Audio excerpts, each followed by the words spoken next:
And this is why I always ask people to think about the outcome and not just the output. Because sometimes when you focus on the output, you choose the wrong strategy to achieve results. You're just Mhm. focused on the number of the how much, not what is the actual result.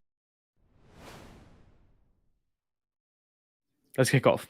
Well, thank you so much for this. I am very, very excited for this. And the reason why is because we're at a beautiful moment in time in terms of we're coming up to promotion period. And this is where a lot of people will get kind of anxious, kind of worried. They're kind of going to be guessing about what's going to happen next. And I feel like your work really tries to solve that problem, among many other things. But I'm looking forward to this conversation today. Yeah, likewise, Darren. Thank you so much for having me. And I'm going to be very honest with you. The reason a lot of people are worried and anxious right now is because they never had a plan. And they think that Mhm. hoping and crossing their fingers that their manager decides suddenly to give them a promotion is the best strategy. And I actually think it's not. And we can talk about what you can do instead to avoid all of this, stress and pain and heartache. Yeah, definitely. I think people build it up a lot in their head, and even if it's biannual or annual promotion reviews, it leads to a lot of anxiety, and then people get left in the dark. They're left unsatisfied, and they don't know where to go to. So we'll get into all that conversation today. It's gonna be a lot of fun. Before we do that, I want to ask you, why do you do what you do? Yeah, of course. Well, hi, I'm Maya Grossman. I am a best-selling author, 2 times VP of marketing, and an employee who was promoted 10 times in 15 years. And I'm also the owner of Maya Grossman Consulting, where I help high achievers make quantum leaps in their careers and earn high six figures. So basically, I teach you what to do the minute you get a job, how to keep leveling up, how to keep growing your earning potential, and actually enjoy what you're doing. That's a big area that people kind of fall down as well as in like the actual enjoyment. I suppose they get caught on that hamster wheel of like promotion, promotion, promotion, and then not thinking about actually enjoying the work in between. How have you seen that even with candidates yourself? Like, do they kind of lack the kind of fulfillment aspect of their career sometimes? Yeah, it definitely happens sometimes. It happened to me. I once took a promotion because I thought it was going to make me happy. And I didn't do the work to understand what that next level actually looks like. And I Mhm. hated it. I actually ended up taking a step back, reevaluating, and then figured out how to move forward in a different direction. And this is why when I talk to people today, especially when they want to get promoted, the first thing I tell them to do is go talk to people who have the job that you want to have, both internally at your company and externally with other companies, because you want to learn what it actually looks like, what you'll be doing every single day, so that you can make an informed decision about whether or not that's going to be the best fit for you. Because Mhm. this is unrealistic sometimes when I say this number, but we spend 90,000 hours at work. The only other thing we spend so much time on is sleep. You do not deserve to hate every minute. And I know that there is a possibility for people to enjoy it. You can learn, you can grow, you can stretch yourself. And that doesn't always mean leveling up, it just means being intentional and choosing to spend your time at work in a way that suits you. Yeah, because there is a bit of a pressure in terms of like, oh, when we're always focused on the next thing, we're not really enjoying what's happening in the short term. And that's a scary statistic of how much hours. And like, think of that as well when you're in that office. For me, it's a lot different, like working from home. Many other people are in the same situation. So if you're in an office in this environment, it can become quite toxic quite easily, can't it? Yeah, I know. And I've been through these situations. I think everyone has at some point in their career. And I think Hmm. the important part is to recognize it.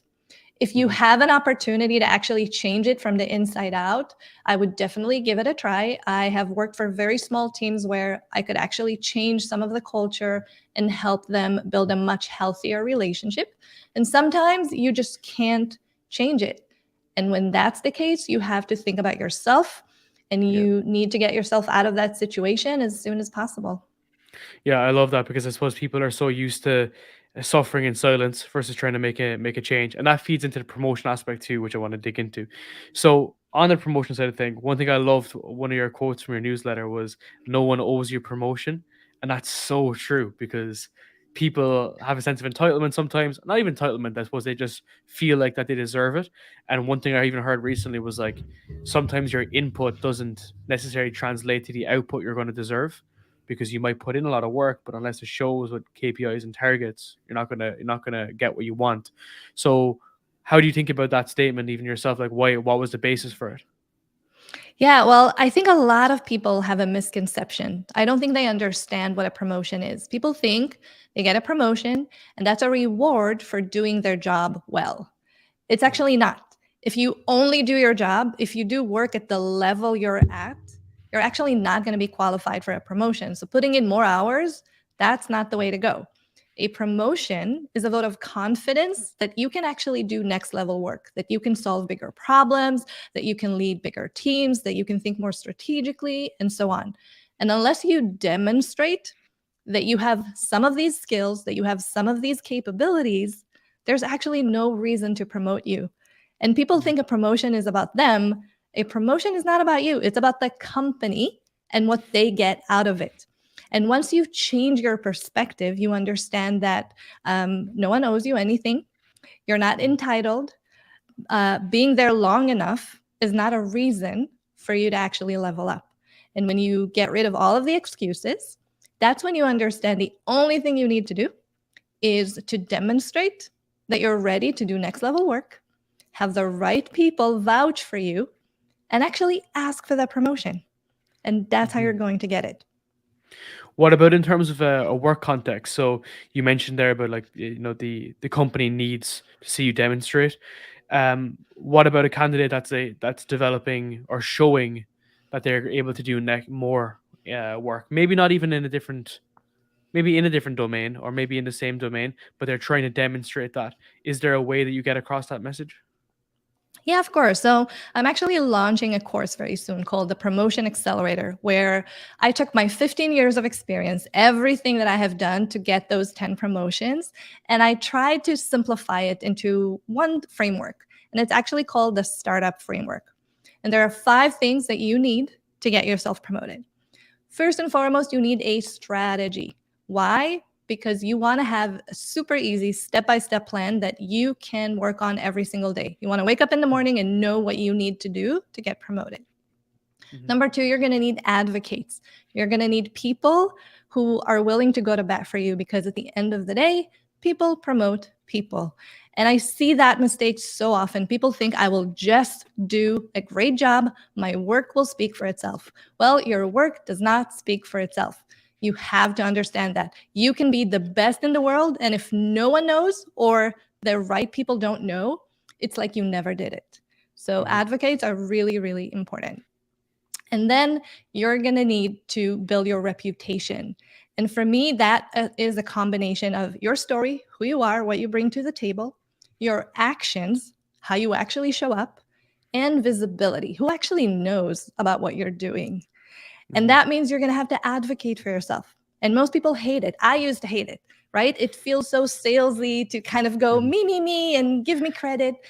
But I actually figured out how to do it without being salesy. I figured out how to continuously advocate for myself while doing my day to day work. And that's what I teach people how to do. You're Mhm. also going to need to have achievements. I already mentioned it. You need to be good at your job. If you suck at your job, you're not going to get to the next level. So, step one, be good at your job and then demonstrate next level skills.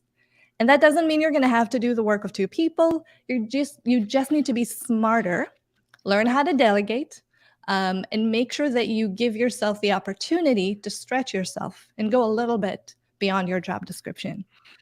And lastly, and this is something that so many people skip, you need to present a business case.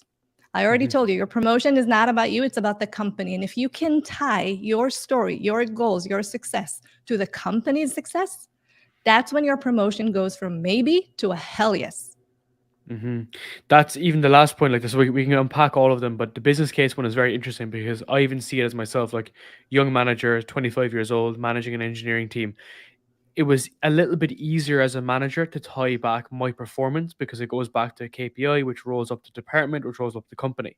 But I feel like maybe even for younger people, like first timers trying to get promoted as analysts or senior associates, whatever, it's hard to contextualize that in the concept of the company. So how would you position someone to put forward their business case and their achievements in that to really move the needle? I'm pretty sure you can always find something to tie it back. It doesn't mean 100% of your work is going to tie back to KPIs, but if none of it ties back, then you might, have a bit of a problem. But I'll give Mhm. you the easiest, most simple example. I actually worked with an intern who had a suggestion. And I'm in the marketing field, and that intern looked at our blog at the company I worked for, and he basically said, I think we need to update some of the content for SEO. And I didn't really have the time to do it. It wasn't on the roadmap for the marketing team. I didn't have anyone who was an expert. And this intern said, oh, I can do it. It's just going to take a couple of hours. Now, he actually worked on it for a couple of weeks. And what happened was, after 6 months, we actually saw a massive jump in traffic because he did all the right things. Now, it wasn't the most strategic work. It wasn't even on our roadmap, but I Mhm. could see direct connection between him taking initiative and updating blog posts and increased traffic, and that increased traffic drove more business. So there's always a way, even with the smallest things that you do, to tie it back. You don't need everything to tie back, but you need to find one thing that demonstrates that you're generating outcomes and not just outputs. Mhm. Yeah, that's it's very unique as well because and whenever I speak to career people, they're always focused on output like that, benefits and output, and then rolling that back up. And I guess when you think about advocates and reputation, they feed into it quite well, don't they? Because if you think about like whoever is the person who's going to give you the promotion or your manager, they're really your advocates, and that's how it's built around, isn't it? It's built around that central message. Yeah, because it's not enough for you to do the work. I mean, if it's a Mhm. tiny, tiny company, it is very likely that most people will be aware of what you're doing. But anywhere that has more than 50 people, people just don't know. They don't have the time. Even your manager doesn't have the time to look at every single thing that you're doing. So Yeah. you really need to own that piece of advocating for yourself. And I do want to say something. There's a huge difference between outputs and outcomes, and I think a lot of people get it wrong. So outputs is the result of something that you do, the amount of something that you do. So for example, if you're a salesperson, the amount of calls that you actually have. An outcome is having a call that ends up closing as a deal. Hmm. There's no point in having 100 calls, that's an output, if you get zero revenue. I would much rather someone would do 10 calls, but they would close all of them and create revenue. And this is why I always ask people to think about the outcome and not just the output, because sometimes when you focus on the output, you choose the wrong strategy to achieve results. You're just focused on the number of the how much, not what is the actual result. That's interesting. So how does that break down into the day to day? So you said the strategy is how we get there. Because I love that macro and micro thinking. I like the fact that you're like, okay, this is the promotion you want to get to, but this is our day to day, like how we nail it in. So how do you think about that? Well, for me, in general, I believe you need to manage your career like you're the CEO of a startup, of a one person company. And to me, that means having an owner's mindset. And the first thing I do is question everything. And that means that, and I'll explain why. Look, sometimes your manager is going to make great decisions. Sometimes the company is going to have great processes. But unfortunately, that's not always the case. And the worst thing you can do, especially if you want to get promoted, is to do things the way that they're used to doing it because, well, that's the way we've always done it. That's Hmm. the enemy of innovation, right? And so for me, pretty much everywhere I go, I start with an audit. I try to figure out what's working, what's not working, and then I try and find new ways to get things done. And I ask questions to understand whether or not we're working on the right thing. And I'll give you another really great example. I was working with a team that had a very small marketing budget. And they were focused on creating videos and specifically testimonials from previous customers. And they had a budget to create 50 videos. That's it. And they did the first batch. They created 10 videos. They uploaded them to YouTube. They did absolutely nothing to promote them. And then they went back to start working on the next 10. And that was around the time that I joined. And I asked the person in charge, why are you creating these videos? What is the goal? What are you hoping to achieve? And he said, well, we need awareness. I need more eyes on our product so that eventually we can actually sell it. So I asked, well, you created 10 videos, you posted them on YouTube, and they have 0 views. How is this serving your goal? Why would you go and create 10 more, 20 more, 30 more? And I mean, it happens all the time. I know, but this person was so focused on outputs. He was told, you need to create 50 videos, and he never stopped to ask the question, are we creating the right kind of video? Are we actually promoting the videos? And here's what we did. We stopped creating new videos. We tried to promote the existing ones. And you know what? It didn't work. People don't necessarily love testimonials because they feel like they're being sold to. So instead, we took the budget of the next 10 videos and we created one video that was inspiring. It was exciting. It took the same amount of time. And then we promoted that single video.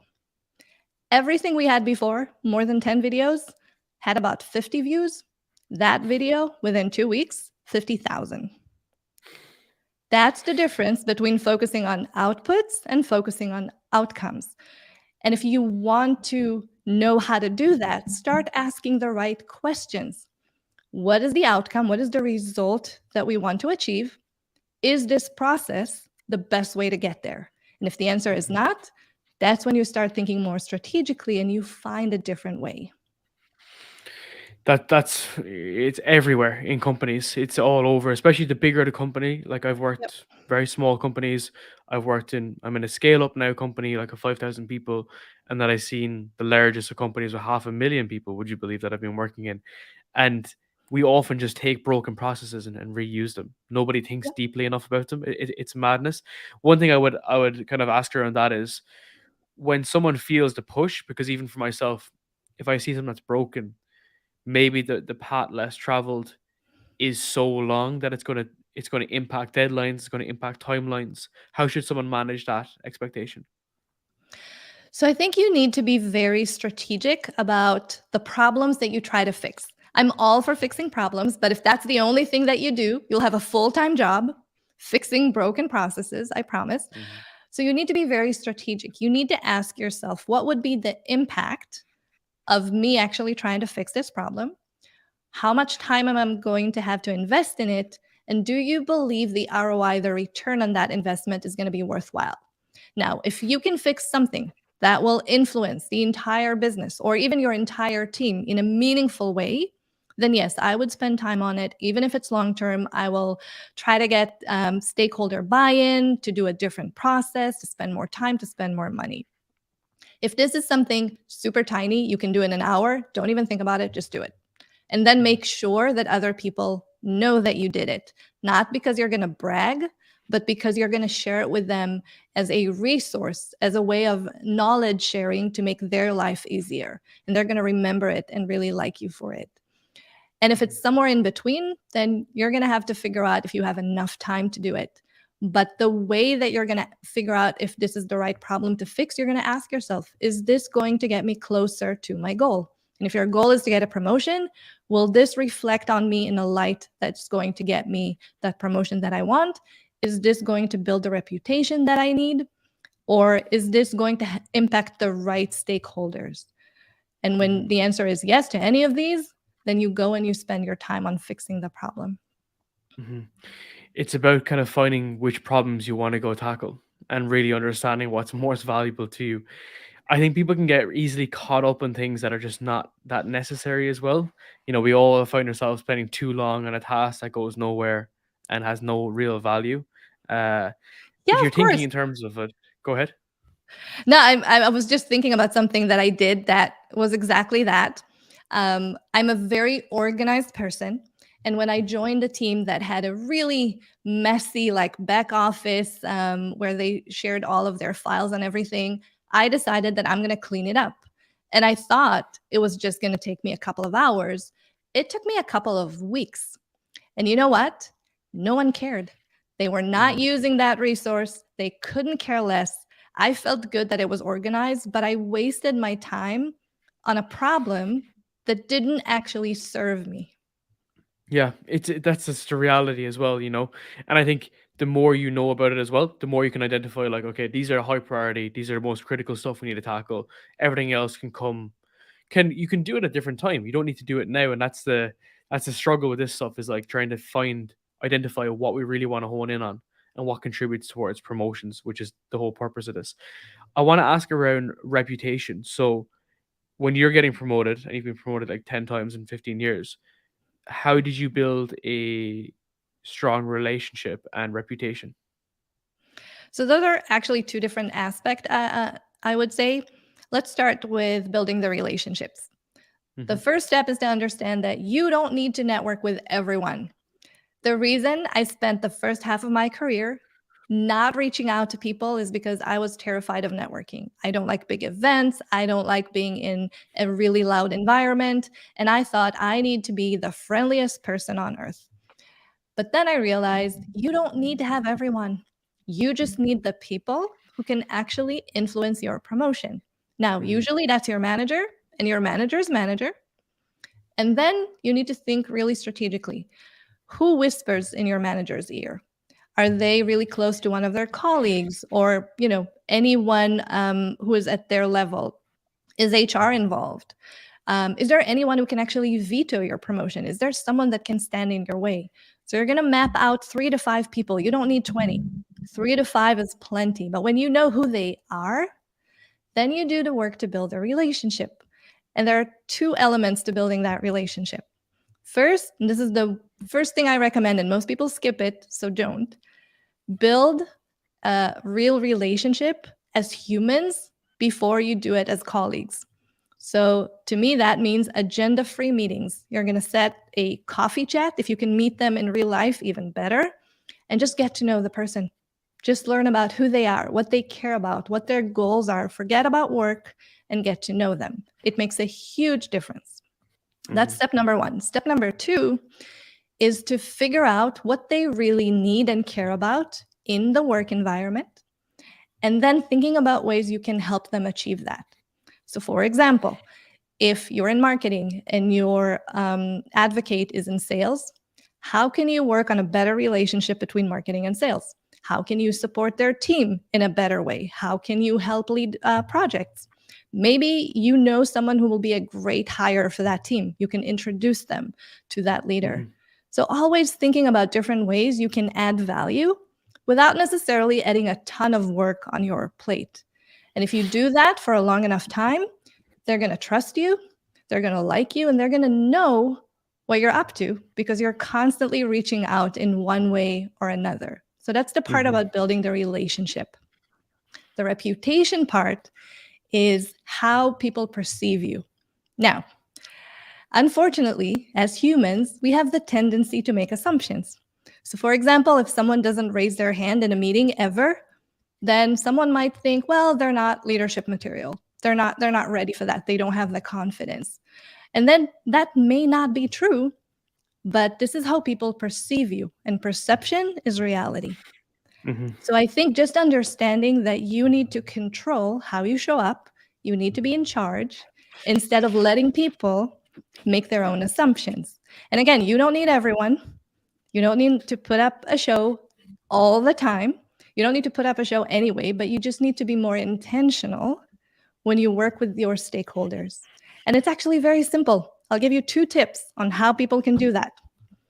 First and foremost, when you have your one-on-one with your manager, always start with what you're doing right, what you're doing well, the success. Most people start with everything that's going wrong. I have this problem, I need your help.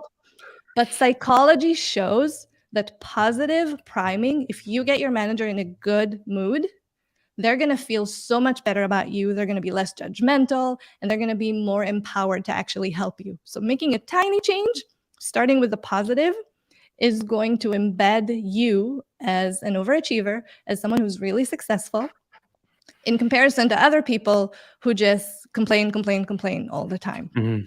So that's a really great way to do it on an ongoing basis. And number two, and this is something that most people think they shouldn't ever do, but it's actually a really great way to build your reputation, and that is talk about your goals and your dreams.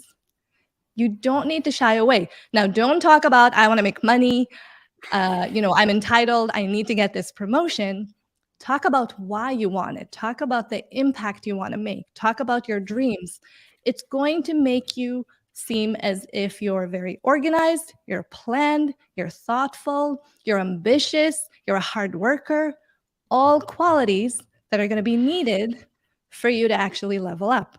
So Mhm. sharing what you're dreaming of and where you want to go is not only a great way to position yourself, but it's also a great way to start the conversation about that promotion Mhm. that you really want. And it's also unique. If you think about that, if nobody is thinking like that, if nobody is speaking like that, it's initially going to put you on a different level, 100%. In terms of feeding into like that psychology aspect, because I think that's huge. Of course, it's all perception related, and if you don't think that that's true, then you're completely thinking in the wrong domain, is what I always think as well. But how can you influence that kind of psychology side of things? So of course, leading with the positives, but what other aspects do you kind of do you assess?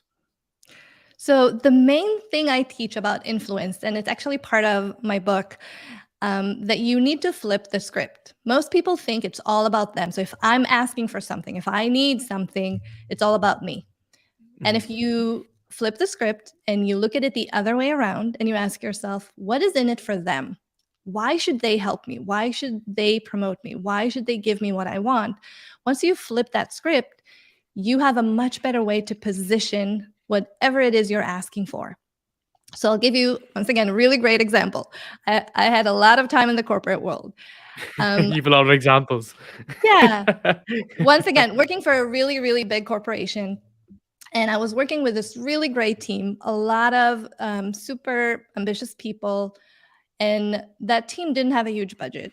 And they were doing a lot of manual work, especially when it comes to like owning a CRM and tracking your customers. They were doing everything manually. And I heard them complain about it over and over again. And when I asked them, why don't you invest in like software to solve this problem? The feedback was, we asked our manager, but they said it's too expensive. And I said, okay, well, let's see what you're actually spending your time on to see if it's really expensive. So I asked Mhm. everyone to track their time for a full week and tell me how much time they were spending manually updating all the information. And that ended up to be about 30 hours across the board every single week.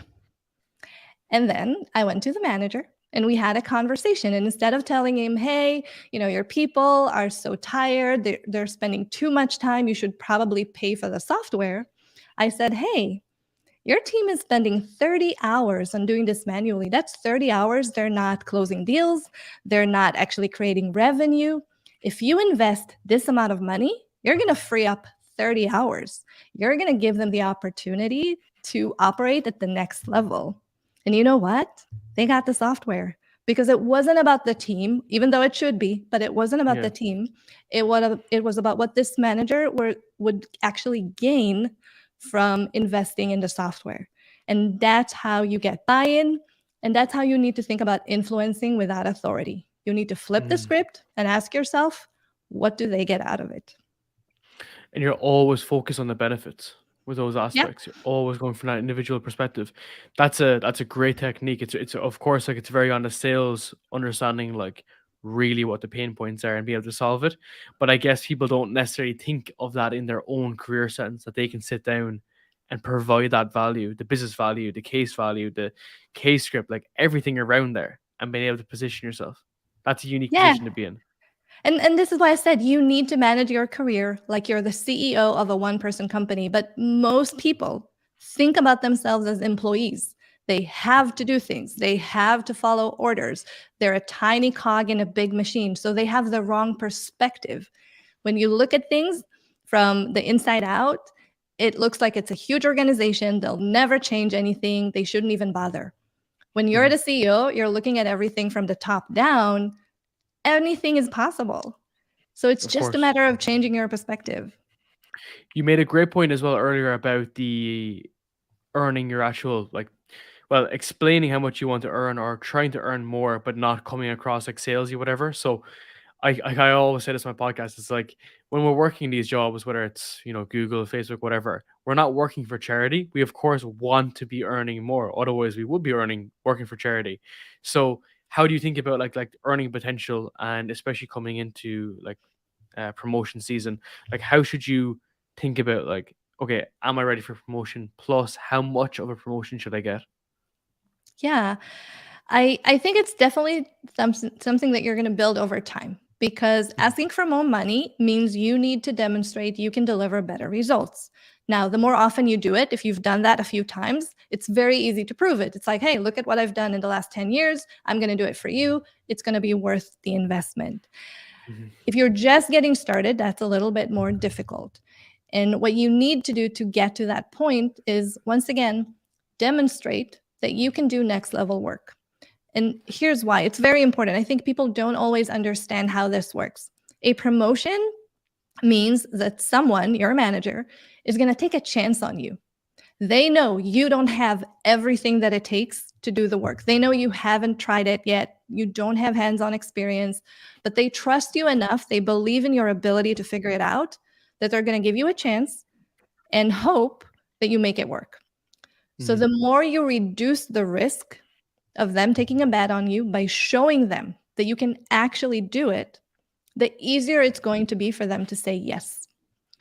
And that's how you actually get the promotion. When it comes to negotiating your salary, it's all about the future, not the past. People think, oh, I have done such a great job, I should get paid for it. No, you did a great job and you did it for free for the company. They're not going to pay for it now. What they're going to pay for is the future value that you're going to bring.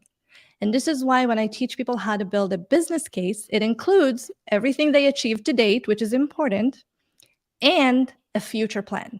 Here's what I'm going to do once I'm promoted. Here is the ROI you can expect in the next year when you pay me more. Because then it makes sense. The company will pay more when they get more.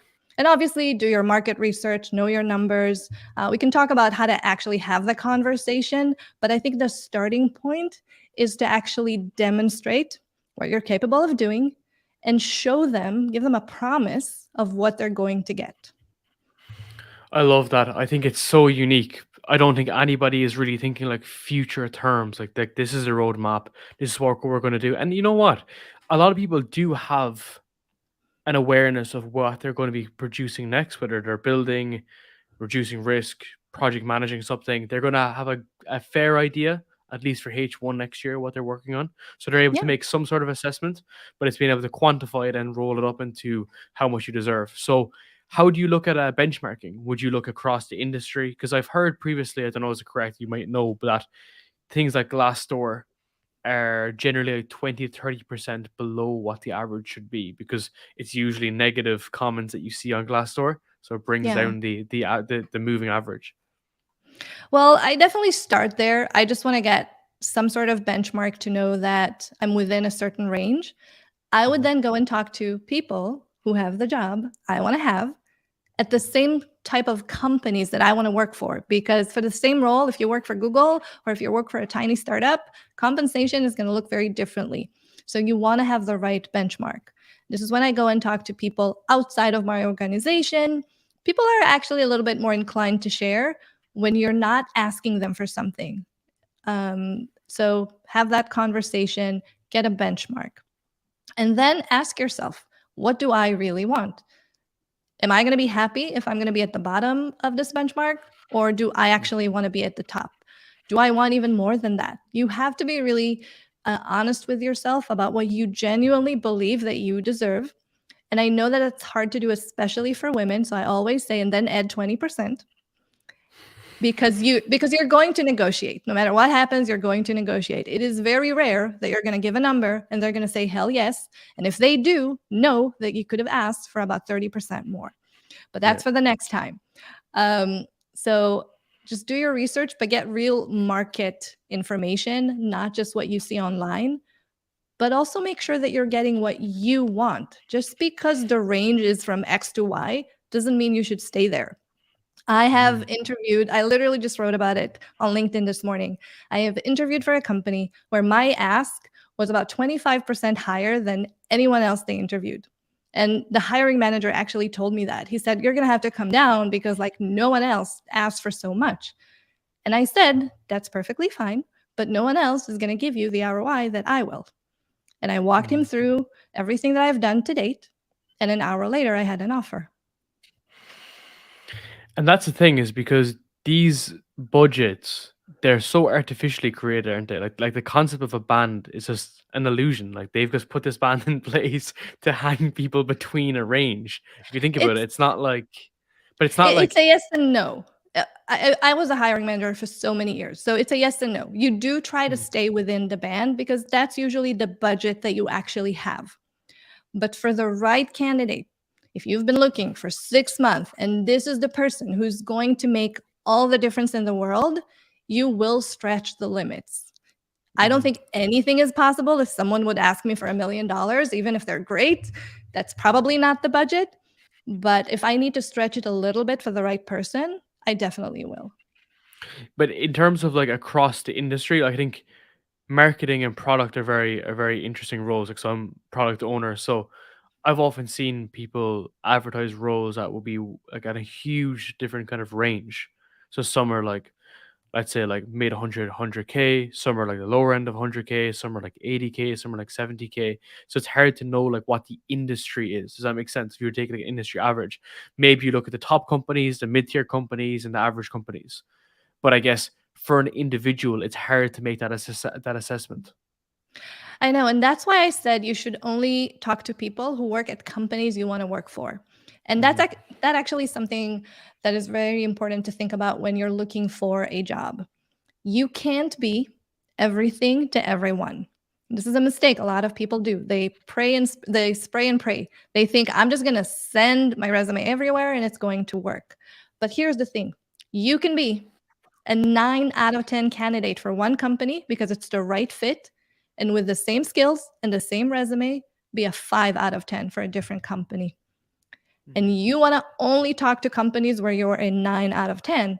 So you need to do the work in advance to figure out where your skills will have the best fit, what industry you're going to fit into, and only focus on those companies. And then if you talk to people who work for those type of companies, for example, if you want to work for a startup, 100 people, the range is going to be very different than if you go and work for a Fortune 500 company.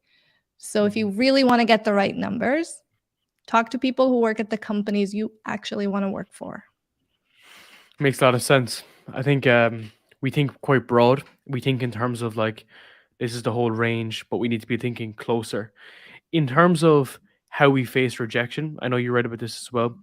How can someone, especially coming up in January and February, respond if they're not going to get the promotion? Or a better way to look at it as well is if they get a promotion, but it's not really great because like inflation's at like, I don't know, like 8% these days. So what can you do in those scenarios? Yeah, well, let's start about the rejection. So first and foremost, and again, something that I think is a bit of a misconception, by the time you have a performance review, the decision has already been made about your promotion. So it's too late to change it. If you actually want to impact it, you need to start way before. This is why I teach people to have a promotion strategy. So when you get to the performance review, it's a no-brainer. Now, let's say you were really hoping for a promotion, you didn't get it. Well, now it's your job to turn that rejection into redirection. You want to understand why you didn't get it because you felt good. You felt like you were doing the right thing, right? So what's the gap? And this is where you need to get very, very specific because unfortunately, most managers don't know how to give constructive feedback. They will just tell you, oh, just work on your leadership skills. There are a lot of leadership skills and they're not all the same. What do you actually need to work on? So this is where you're going to double down and ask your manager specific questions. What are my gaps? What are the 5 things I need to work on to qualify for a promotion for the next cycle.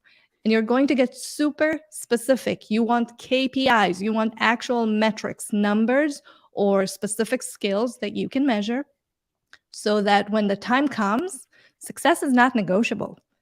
If you actually check all the boxes based on what you and your manager agreed on, you should be entitled for that promotion. And I think the mistake most people do is they ask for feedback. Their manager said, oh, don't worry, just do more of the same. You'll be fine in the next cycle. And in the next cycle, they still don't get promoted. So you need to dig deep to understand what the gap is.